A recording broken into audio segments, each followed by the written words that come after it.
My name is Frank Madeja from Germany. I work for the ITERGO IT, and I'm head of service analytics. And we're using heavily Dynatrace for service level management, for operational things, and root causing of applications, DevOps, everything. So it seems that triscon has helped you to implement a few things. Maybe could you explain how you use Dynatrace today? What was the context for using Dynatrace? Sure. I'll go ahead. Brief summary of 5 years. We've been working together a lot for a couple of the last years, and we've been supporting ITERGO with performance testing. And it was just natural for us that we needed some solution to analyze our performance tests to understand the root cause. And we saw that there is much more need in terms of observability, so we introduced Dynatrace as a solution for various topics. We saw it at ITERGO. And it started, I think, with a POC 2.5 years ago. And it has made, I would say, a lot of people happy already, and more people becoming more happy every day. Would you like to add something? Definitely. We enlarged our Dynatrace installation last year with a unified group contract with Munich Re together. So we have one strategy for observability with Dynatrace now in the whole Munich Re group, which is great because now we can start to cover all the cloud applications too. Okay. For now, we only work on premise, but now we're going to cloud and cloud applications, and it will be interesting and will be more interesting in the light of what we heard today.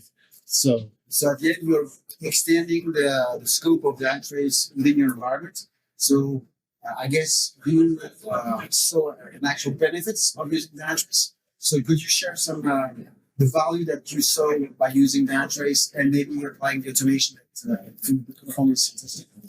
The value is that we really understand the applications and what is happening inside the application end to end. And this helps a lot with solving difficult problems, which we are working weeks and months. And with Dynatrace, we fix it in not hours, but in one day. So that was perfect. And our top management saw this and said, okay, we have to do more with Dynatrace. And this was the starting point to get a group contract and go broader in our application landscape. So when you are using Dynatrace with the performance engineering practices, are you mainly focusing on metrics, logs, or are you also using the value of tracing as well in the way you analyze and the way you understand solution? Maybe I'll catch up on that. Yes, so we use actually all the capabilities of Dynatrace, since I would say in the world before Dynatrace, we needed to pinpoint the bottleneck using some metrics we got out of different systems. Then we needed to reproduce the test. We needed to introduce further profiling tools. So it was a long process actually of getting to the root cause. With Dynatrace, we have it all out of the box. So we use even method hotspots. So beyond tracing, going to the code levels and create tickets that actually help the developers to fix the problems as fast as possible. Beforehand, we had to explain what was happening in the test and also how do you get to the solution. Now it's already way beyond the journey of fixing a problem. Developers receive a lot more information. And out of using it for performance engineering practices, I guess you're also using it in our production environments to provide more reliable environments to your users. Are you using also, for example, the end user experience aspect as well? Yes, definitely. That's our starting point, to say so, because we want to measure some performance KPIs from a business context, and therefore we looked for a solution, and that was a starting point using Dynatrace. And then we got more into the application tracing, logs, and then root cause analysis. it's extremely important for us, is end user experience data, because we don't want to bother our business with technical KPIs whatsoever. We want to use end user centric KPIs, which this provides Dynatrace. Maybe I'd like to catch up on that one more sentence. It's actually what I mean when I say it made people happy, because we were able to answer questions with Dynatrace in a way that it was much faster than before. So business-related questions, all the data is there, and we heard a lot today about it's in context, so to say. It will become even more in context with the next generation of Dynatrace. But currently, there is already a lot of context, and we leverage that, and providing the information for the business to make fast decisions. It was great that we were able to do this so far, and we were really excited to see what's possible with the next generation.